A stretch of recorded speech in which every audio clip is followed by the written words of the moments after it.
Hello, team, and welcome to another ATP Geopolitics video with myself, Jonathan MS Pearce. This is Ukraine War News Update, the first part thereof, for the 19th of August 2023. It is somewhat late. I can't tell you the crazy travel experience. Well, it's not that crazy, but we are traveling through the night, loads of delays.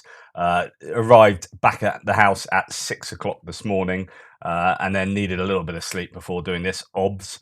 Right, you can see my ugly mug back in the photo. The lighting doesn't do justice to my incredibly olive-coloured skin from the Greek sunshine. Man, it was hot. It was beautiful.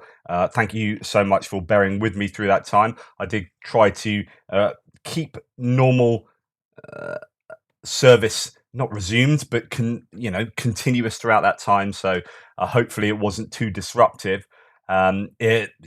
Lovely times had by all, but back to it. I have done 10 times as much exercise in 2 weeks through swimming than I would do in a year. So I should be super healthy, but I've eaten 100 times what I'd normally eat. I've gone from being probably a 95% vegan to being a 0% vegan for the last 2 weeks. So I need to get back on the wagon and look after my body and all that. Anyway, that's irrelevant. You didn't come here to listen to me bang on about that. So let's get into the news update, and we'll start with where we normally start: the Ukrainian general staff figures for the Russian losses for the day before, and the numbers are fairly consistent as we've seen them for the last, I guess, couple of months. This continual degradation of the Russian categories here: 500 KIA, 8 tanks, 14 APVs, armored personnel vehicles, APCs, IFVs, and MRAPs. 19 artillery systems is another bad day for the Russians there.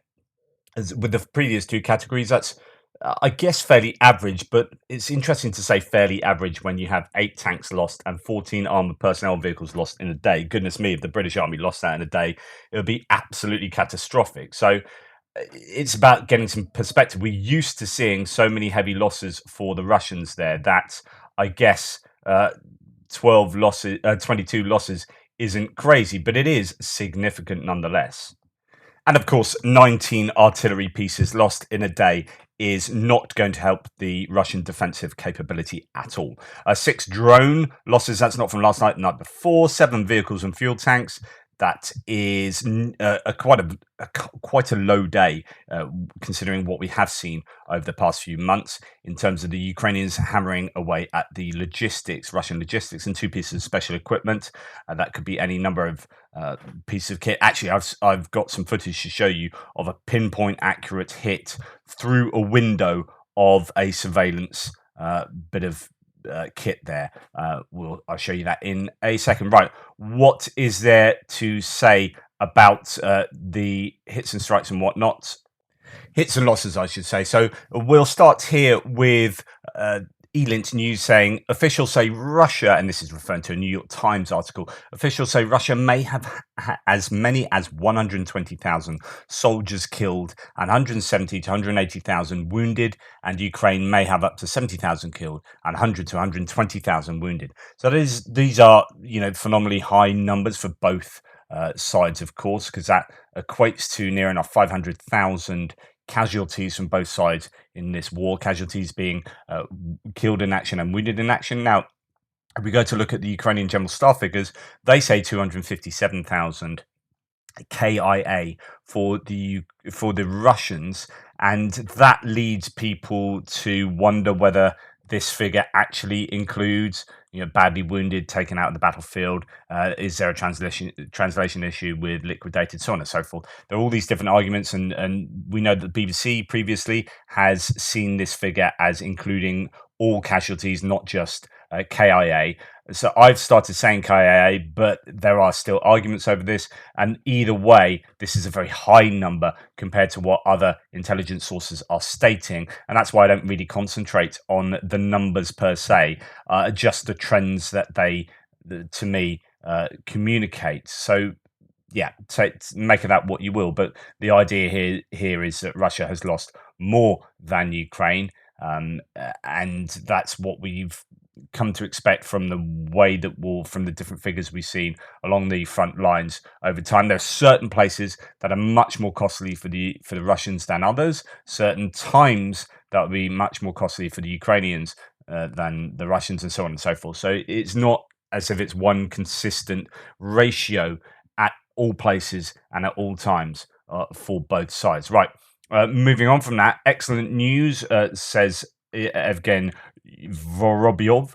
Russians report a lack of whole blood of all types in Moscow's large military hospital. The reason: blood losses of Russian invaders are staggering after Ukraine's armed forces started using cluster munitions against them. That is, if that is indeed true, that is very significant. We have seen issues like this in the medical centers around the occupied regions of Ukraine. We have had, lack of blood in Crimea reported previously, and I think up in Donetsk as well. So this again is another piece of the jigsaw that paints a picture of Russian losses, and we try and work out what the most accurate figure would be for those losses. Well, as well as KIA and WIA, we have POWs, prisoners of war. Now, here, Flash News says over several weeks of active operations, Ukrainian Defense Force has captured more than 200 Russian servicemen. I can attest to this pretty much because I have seen probably footage of about 200 Russian servicemen captured over the last few weeks. I mean, there are significant numbers of Russians. I'm not saying there aren't of Ukrainians, but you wouldn't expect many Ukrainian POWs to be caught, considering the Russians are on the defensive. When you take over positions, yes, we know that the Russians are doing some counterattacks and so on and so forth, but you would expect the POWs to be a much greater number for the Russians as the Ukrainians are taking over and liberating certain areas. This was reported by Andriy Yusov, a representative of the Defense Intelligence of Ukraine. This means that it will be easier and more active to return our people. Out of this number, every fifth surrendered voluntarily. That's quite a... So that would suggest 40 out of 200 were people who just surrendered rather than were captured. Okay, going on to other hits and losses. This is... I talked to you the other day. This is a piece of video evidence from a first-person view drone. I talked to you the other day about dive bombing FPV drones, and I think this is something that kind of shows that. We have a drone that spots a Russian mining machine. So this is going to be a high-value target because these things can spit out mines all over the place. I'm trying to work out why this mining vehicle is in a crater. The understanding from what I can read is that it just got stuck in a crater rather than this being a crater caused, some kind of attack on the mining machine already. I don't think that's the case, but it appears like it may have fallen down that crater, but I don't know whether that's more plausible than something else happening. But if there had been an explosion on the mining vehicle, there wouldn't be that much of the mining vehicle left given the size of that crater. So I think this is probably driven down. It's got stuck, and a first-person view drone takes it out using a bit of dive bombing technique there or something similar. It doesn't sit above it. It's a first-person view drone, but it doesn't destroy itself. It's not sacrificial. So we're starting to see that with first-person view drones. Now, sticking on first-person view drones, this is what I was talking about. This is a Ukrainian drone operator, flying through a window. Well, not the operator. He doesn't fly. He flies the machine through a window into a building to destroy a Russian Murom-M surveillance system hidden there.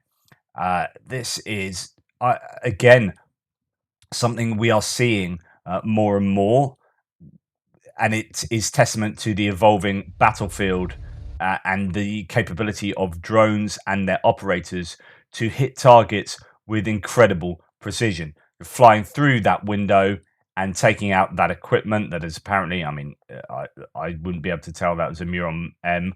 It looks like a bunch of junk to me, but apparently that is.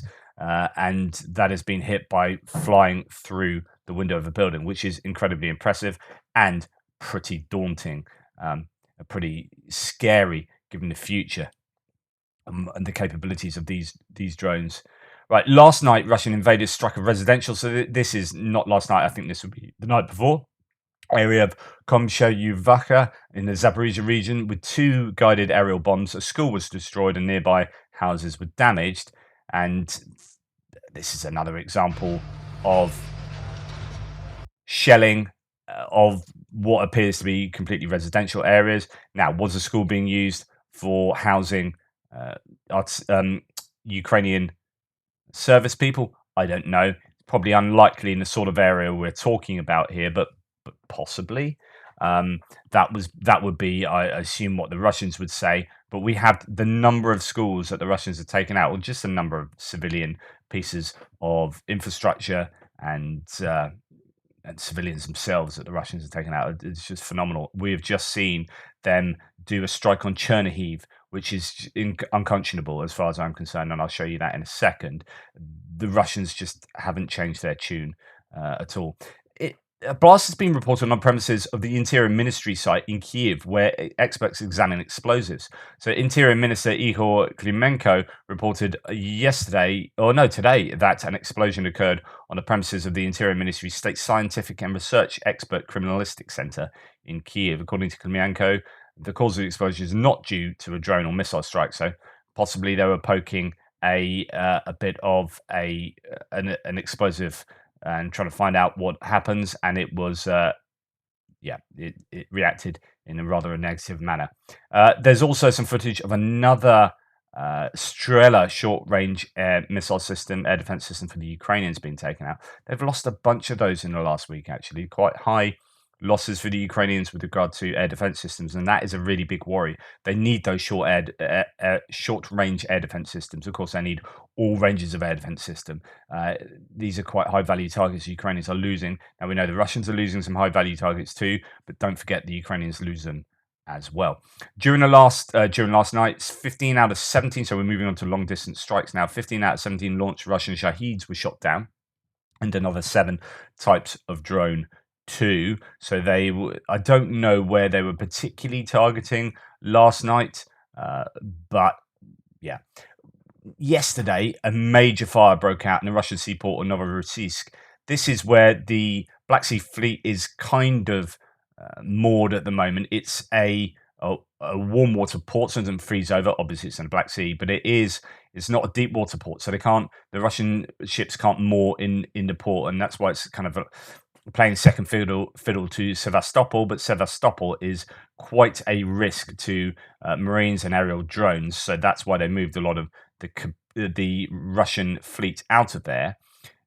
Here we see possibly an attack on cargo storage, container terminal here, and that might well be a retaliation by the Ukrainians to the Russians attacking places like Remy Ishmael and Odessa, places that store a lot of grain in order to export it.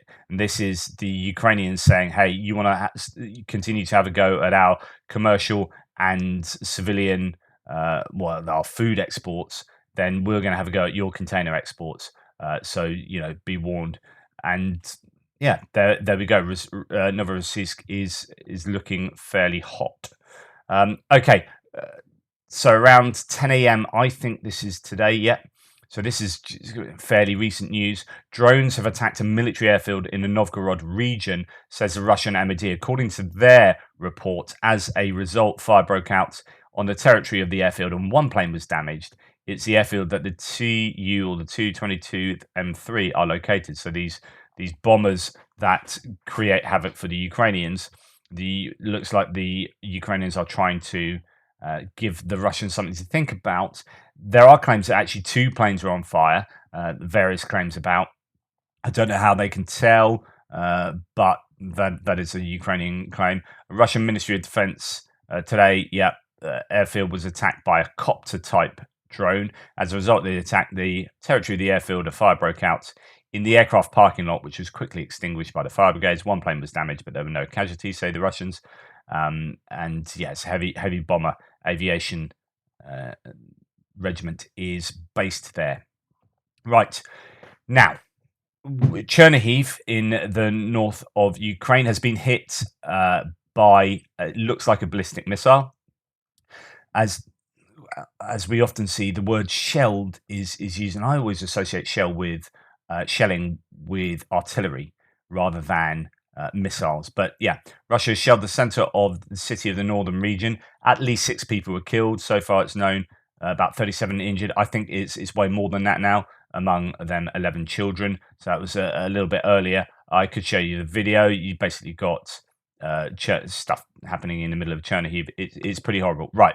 Why this is horrible is this looks completely like an attack on a cultural center and a civilian center of a city with absolutely no regard for human life and cultural artifacts, and also no intention to hit military targets, as far as I can work out, unless they're just firing a missile randomly, or they're firing a missile that is so inaccurate that this is what happens. All of which are bad options. This is what it means to live next to a terrorist state. I think this is coming from Zelensky. This is what we are uniting. This is Zelensky, uniting the entire world against. Today, a Russian missile hit the heart of Chernihiv, a square, a university, and a theatre. So a drama theatre was hit. Russia turned an ordinary Saturday into a day of pain and loss. There are casualties. My condolences to everyone who has lost a loved one. All services are working on the site: rescuers, police, doctors. I mean, it's quite serious. It's very serious. They've produced a kind of a headquarters center to try and sort out all the problems in Chernihiv that are a result of this. I urge the world to stand up to Russian terror, provide Ukraine with additional tools to safeguard life. For life to win, Russia must lose this war. I'd agree. Pretty terrible. Some nice buildings in the center, but also some human lives lost. Many human lives lost as well, in terms of dead, and also, of course, many injured too. So we actually have some footage now coming out of this missile attack as the missile hit, and it is pretty insane footage. I don't know whether the ballistic missile was scooting along the ground, whether it didn't sort of come down at an angle where it explodes at the place where it hit, but came down at such an angle that actually scoots along the ground until it hits a building, because it's basically firing horizontally here and goes into that building there. I don't know whether there was more than one missile. That doesn't look like the missile that would have done all the damage and wreaked all the havoc that it could have done there, but I don't know. Just not quite enough information yet. Right, and now going to some pretty old strikes, and a lot of news coming out about them. We're seeing this quite a lot at the moment, where the Ukrainians are admitting to doing certain acts like hitting the Crimean Bridge, and telling us how they did them. So with naval drones, and giving us the information about the naval drones. This is going back to 2022 in the October hit on the Crimean Bridge. You know, the massive one where everyone's trying to work out whether it's a truck, whether there's a boat, whether there's a missile, all that kind of stuff. Head of Security Service Vasyl Malyuk told how in October 2022, Ukrainians blew up the Crimean Bridge for the first time in order to inconspicuously transport 21 tons of hexane to the bridge. The SBU employees wrapped the explosives with packing film. SBU employees specially selected such a thickness of the film that the scanners at the checkpoints would not notice the explosives. In addition, the Security Service of Ukraine bypassed special Russian jammers on the Crimean Bridge that confused GPS coordinates.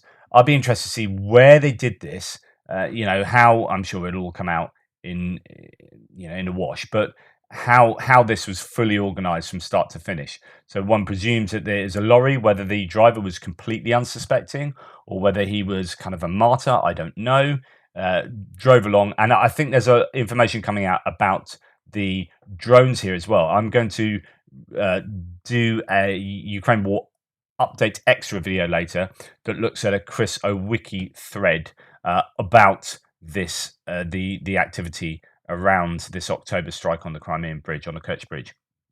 Right, talking about another strike that we saw recently, this time on the Sieg tanker, which is in dry dock. You can see how big that hole is from the maritime drone. That is a really significant explosion that would have done that. It's quite incredible how that ship didn't sink. Obviously, it's compartmentalized so that you can take those kind of hits, a bit like the Titanic should have been, take those hits and then shut them off, and the vessel can stay afloat.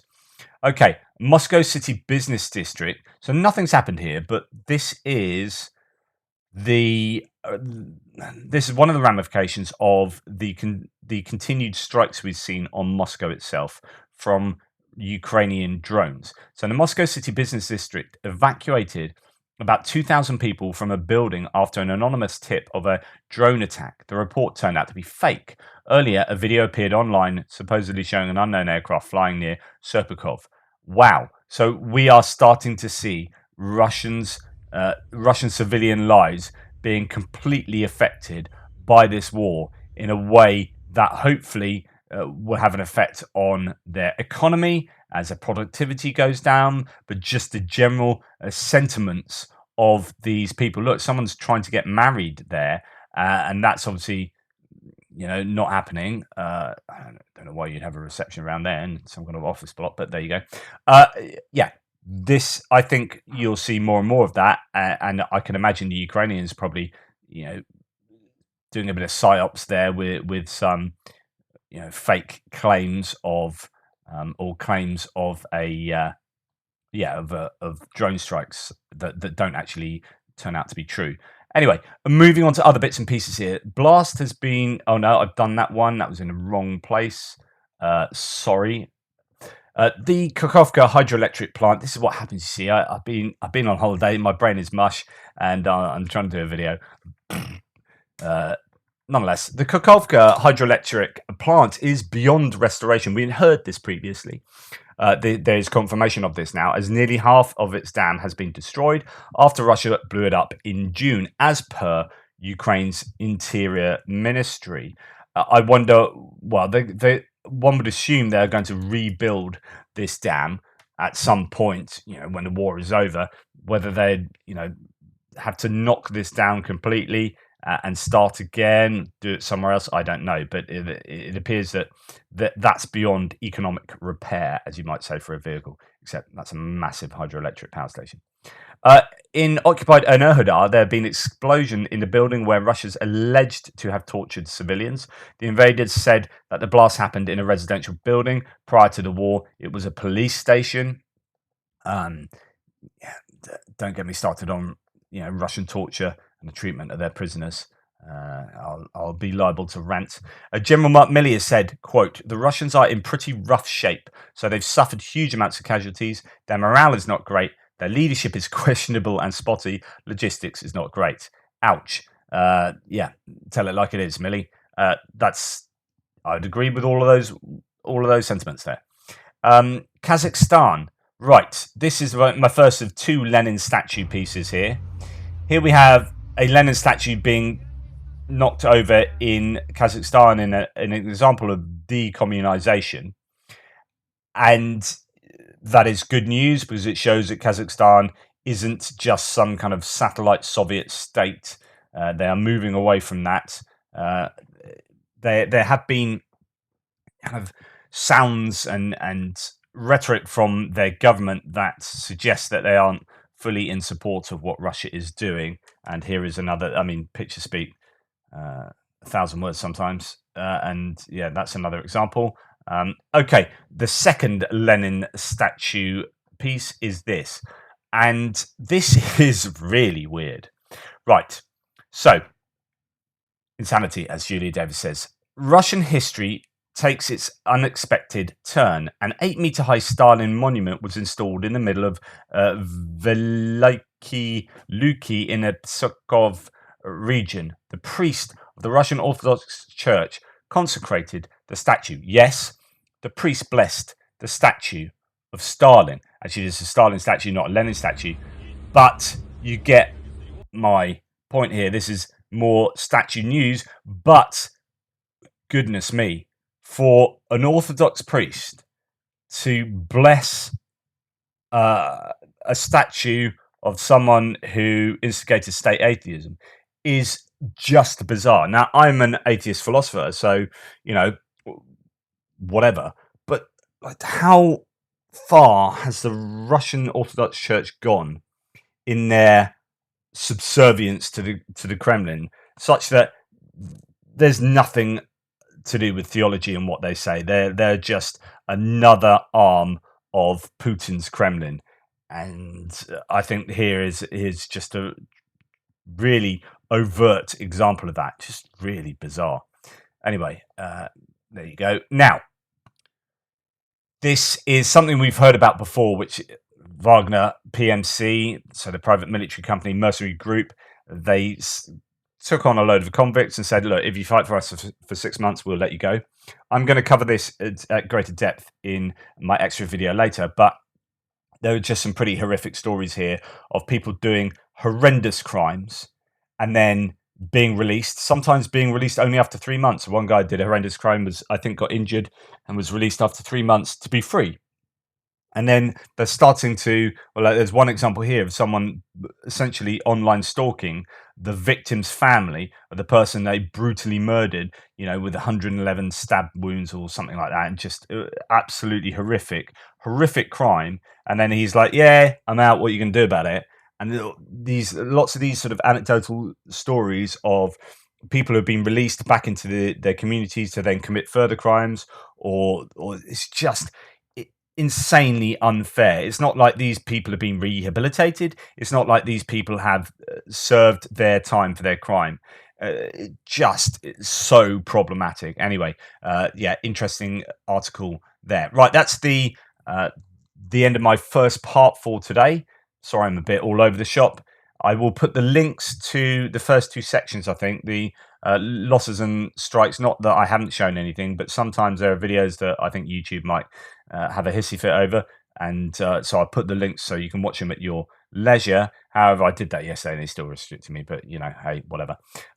Thanks so much. Take care, and I'll speak to you soon.